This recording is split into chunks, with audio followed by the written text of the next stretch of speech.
Hi అండి, నమస్తే. నేను మీ Saritha. Welcome back to smart Saritha channel. ఈరోజు మన వీడియోలో సింపుల్ అండ్ టేస్టీ బగారా రైస్ని ఎలా ప్రిపేర్ చేసుకోవాలని చేసి చూపించబోతున్నాను. బగారా రైస్కి కాంబినేషన్గా మటన్ గ్రేవీ ఉంటే చాలా బాగుంటుంది. తక్కువ మసాలాలతో ప్రిపేర్ చేసే ఈ బగారా రైస్ చికెన్ గ్రేవీ కానీ మటన్ గ్రేవీ కానీ కుర్మాతో కానీ చాలా బాగుంటుంది. ఇక ఇది ఎలా తయారు చేసుకోవాలని వీడియోలోకి వెళ్ళి చూసేద్దాం. ముందుగా నేను ఇక్కడ బాస్మతి రైస్ని తీసుకుంటున్నాను.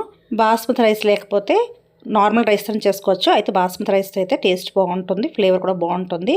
2 గ్లాసుల వరకు బాస్మతి రైస్ని తీసుకున్నాను. ఇప్పుడు శుభ్రంగా కడిగేసి నీళ్లు పోసి ఒక హాఫ్ అన్ అవర్ పాటు నానబెట్టుకోవాలి.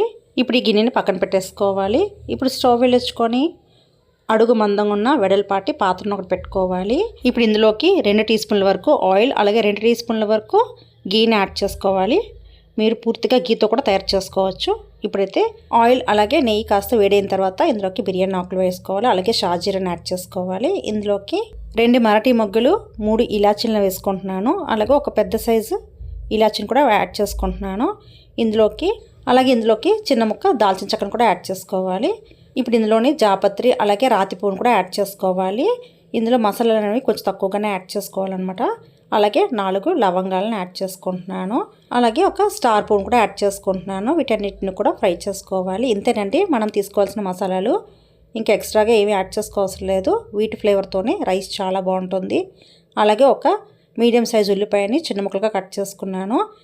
పొడవుగా కట్ చేసుకొని వేసుకుంటే సరిపోతుంది. ఉల్లిపాయలు కాస్త ఇలా రంగు మారే వరకు వేయించుకోవాలి. ఇందులో ఆనియన్స్ ఎక్కువగా యాడ్ చేసుకోకూడదు. ఇందులో టమాటా లాంటివి ఏమీ యాడ్ చేసుకోకూడదు అనమాట. ఇప్పుడు ఉల్లిపాయలు వేగిన తర్వాత ఇందులోకి కారం తగినట్టుగా పచ్చిమిర్చిని యాడ్ చేసుకోవాలి. నేను ఇక్కడ 4 పచ్చిమిరపకాయలు మధ్యకి కట్ చేసుకుని వేసుకుంటున్నాను. అలాగే వాటిని కూడా ఫ్రై చేసేసుకున్న తర్వాత ఇప్పుడు ఇందులోని సన్నగా తరిగిన కొత్తిమీర, అలాగే సన్నగా తరిగిన పుదీనా యాడ్ చేసుకోవాలి. ఇప్పుడు వీటిని కూడా ఫ్రై చేసుకోవాలి. ఆయిల్లో అన్నీ కూడా చక్కగా ఫ్రై అవ్వాలి.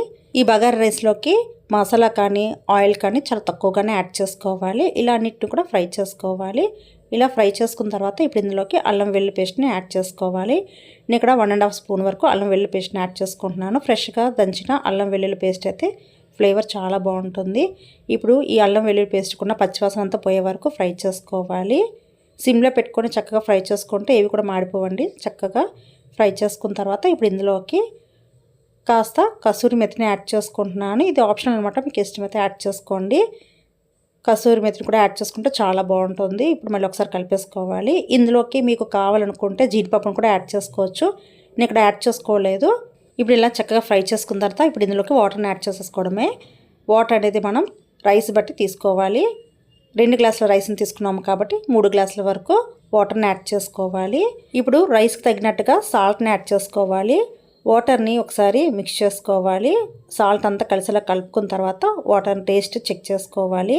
వాటర్లో సాల్ట్ సరిపోయింది లేదో ఒకసారి చెక్ చేసుకోవాలి. సరిపోకపోతే ఈ స్టేజ్లో యాడ్ చేసుకోవడమే. అప్పుడే మనకి రైస్ అనేది టేస్టీగా అనిపిస్తుంది అనమాట. ఇప్పుడు ఈ వాటర్ మరిగే వరకు వెయిట్ చేయాలి. దీనికోసం మూత పెట్టేసుకొని కాసేపు వెయిట్ చేయాలి. ఇప్పుడు వాటర్ బాయిల్ అవటం స్టార్ట్ అయ్యింది. ఈ స్టేజ్లో మనం నానబెట్టిన రైస్ని యాడ్ చేసుకోవాలి. వాటర్ పూర్తిగా డ్రైన్ చేసేసి రైస్ మాత్రమే యాడ్ చేసుకోవాలి. రైస్ హాఫ్ అన్ అవర్ పాటు నానింది కాబట్టి తొందరగా ఉడికిపోతుంది అనమాట. ఇప్పుడైతే రైస్ అంతా కూడా వాటర్లో కలుపుకోవాలి. ఒకసారి కలిపేసుకున్న తర్వాత మూత పెట్టేసుకోవాలి. హై ఫ్లేమ్ మీద ఒక 5 మినిట్స్ పాటు ఉడికించుకోవాలి. అలాగే 5 మినిట్స్ తర్వాత సిమ్లో పెట్టేసుకొని రైస్ని ఉడికించుకోవాలి. హై ఫ్లేమ్ పెట్టుకున్న తర్వాత ఒక 5 మినిట్స్ పాటు వెయిట్ చేయాలి. ఆ తర్వాత మూత తీసుకొని ఒకసారి ఇలా కలుపుకోవాలి. ఇప్పుడే మనం రైస్ని కలుపుకోవాలి. ఎక్కువ సార్లు రైస్ని కలిపామంటే రైస్ విరిగిపోతుంది అనమాట. అందుకని ఒకసారి కలుపుకున్న తర్వాత ఇప్పుడు మూత పెట్టేసుకొని సిమ్లోనే ఇంకో 10 నిమిషాల పాటు ఉడికించుకున్నామంటే రైస్ అయితే పర్ఫెక్ట్గా ఉడికిపోతుంది అనమాట. ఉడికిన వెంటనే కలుపుకుండా ఇంకొక 10 నిమిషాల పాటు అలా వదిలేసి ఆ తర్వాత రైస్ కలుపుకున్నామంటే మనకి బగారా రైస్ రెడీ అయిపోతుంది. అసలు ఎక్కడ కూడా రైస్ అనేది విరిగిపోకుండా చాలా పర్ఫెక్ట్గా పలుకు చాలా బాగా వస్తుంది అనమాట. ఇలా రెడీ చేసుకున్న ఈ బగారా రైస్ని వేడివేడిగా సర్వ్ చేసుకుంటే చాలా బాగుంటుంది.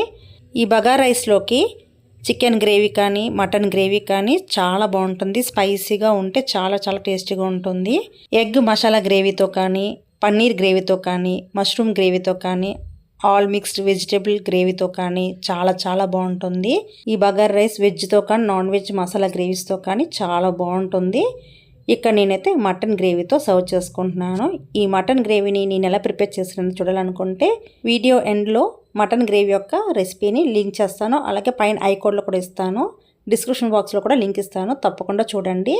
ఇక లెమన్ ఆనియన్తో సర్వ్ చేసుకుంటే చాలా చాలా బాగుంటుంది. ఇదేనండి ఇవాళ వీడియో. ఈ వీడియో మీకు ఎలా అనిపించింది అనేది కామెంట్ బాక్స్లో షేర్ చేయండి. అలాగే వీడియోని తప్పకుండా లైక్ చేయండి, షేర్ చేయండి. మరొక మంచి వీడియోతో మళ్ళీ కలుసుకుందాం. Till then thanks for watching this video and bye.